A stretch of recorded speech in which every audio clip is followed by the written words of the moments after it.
the Marina Reservoir.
Singapore is not an Islamic country.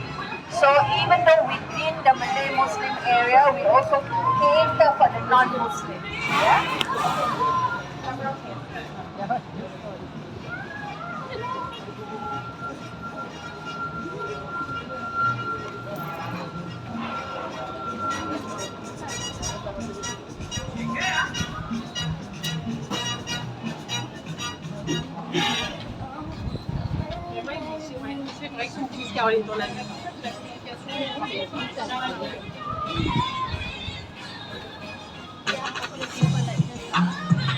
Spotlights on you how to make the most of the music of this whole experience.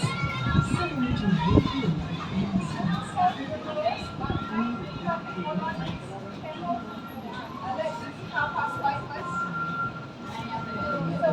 famous songs.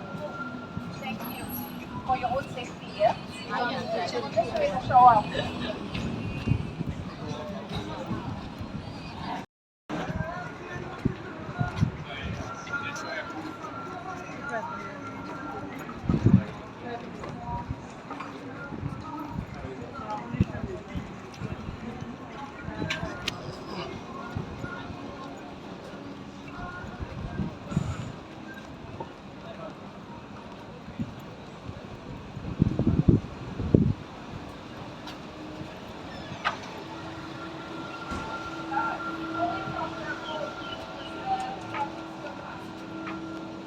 Okay, this is the cheapest ice cream shop that I told you. One code. One sell halal. Halal means allowable stuff. It's not just about no pork, no nut. Even the meat has to be slaughtered according to the right.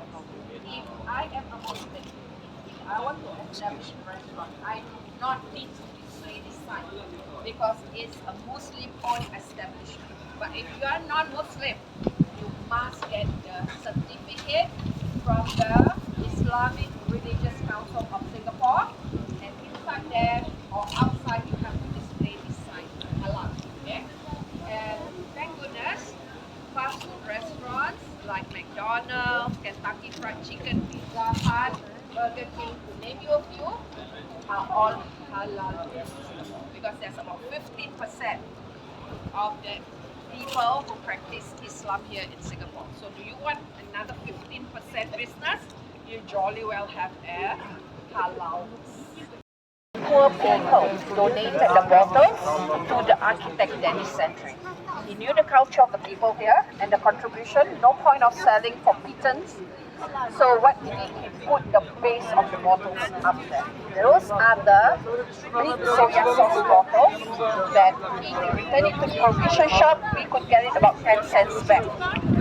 Smaller bottle like this size, green spot. Last time Coca-Cola was unknown, was 5 cents. Now there's a lot of value back then. When you talk about the year 1920s, 1930s onwards. I was not born then, but even during my era, 10 cents could buy me a plate of rice with the fish, etc. for 5 cents, another 5 cents to buy flavored drinks. Okay, so that was very thoughtful of Daddy Century. So the poor people can contribute as well. When I look up, there's my glass bottle up there. Yeah, okay. So that was how recycling was done in the olden days, and the poor people can contribute as well. All right, come this way.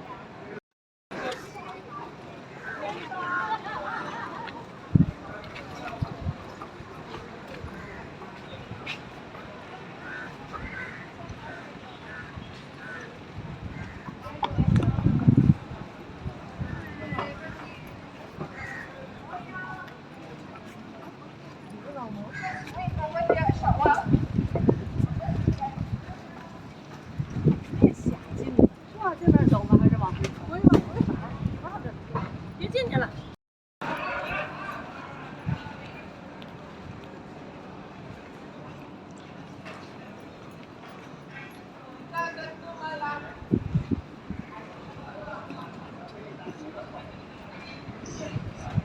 Okay, behind the hoardings here, this is where the Istana Kampung Gelam is located. Istana means palace. The Sultan, or the Malay king that signed a treaty with Raffles, first to set up Singapore as a British trading port, and later in 1824 another treaty was signed where the whole of Singapore was ceded over to the British East India Company, and that was how we were colonized by the British for more than 100 years. His son, who later became the Sultan, was the one who built this Istana, which is now undergoing an upgrade. Yeah, it is now the Malay Heritage Center.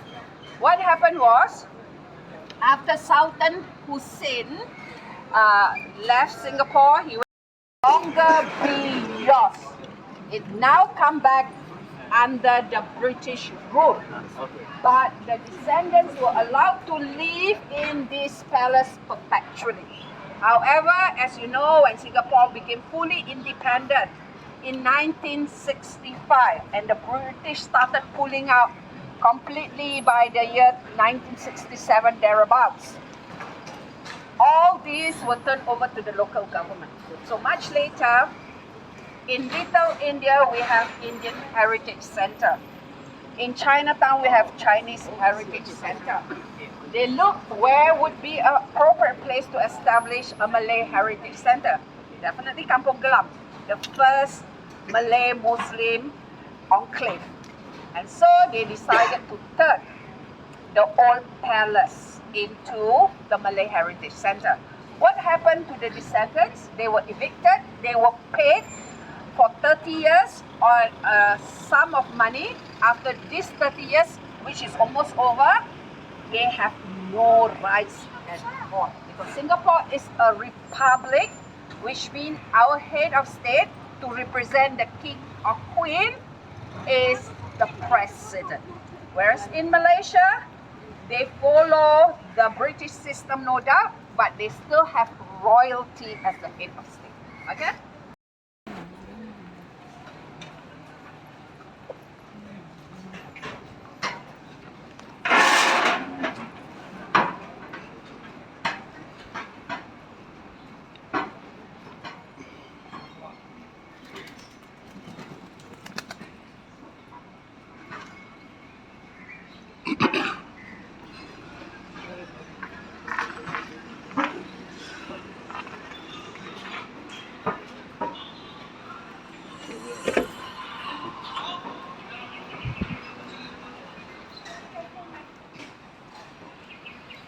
Please keep to the right there, because it's a very narrow passage, a narrow road.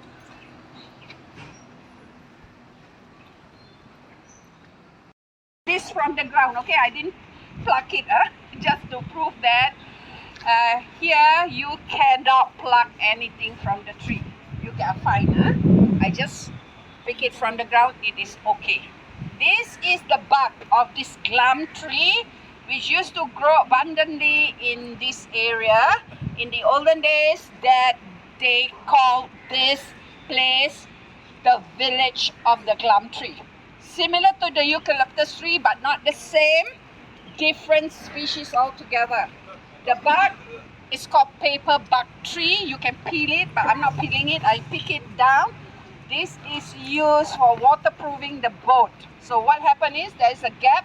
They would put this bark through it so that when this bark swell up, filled with salt water, kind of waterproof the boat. Okay? So big trunks. These are baby ones. Okay? Are used for boat building, and the leaf and the seeds are used for medicinal ointments like headaches, stomach ache, scratches, etc. You know, you use this glam oil. It smells like eucalyptus. Okay? Alright, done? Okay, come, let's go this way.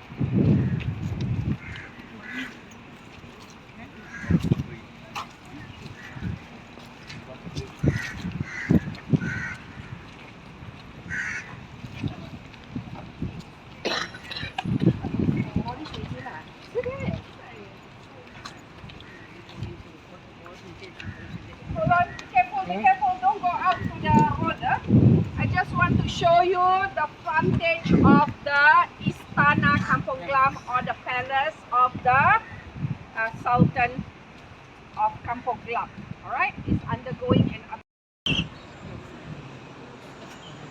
Okay, come, let's go.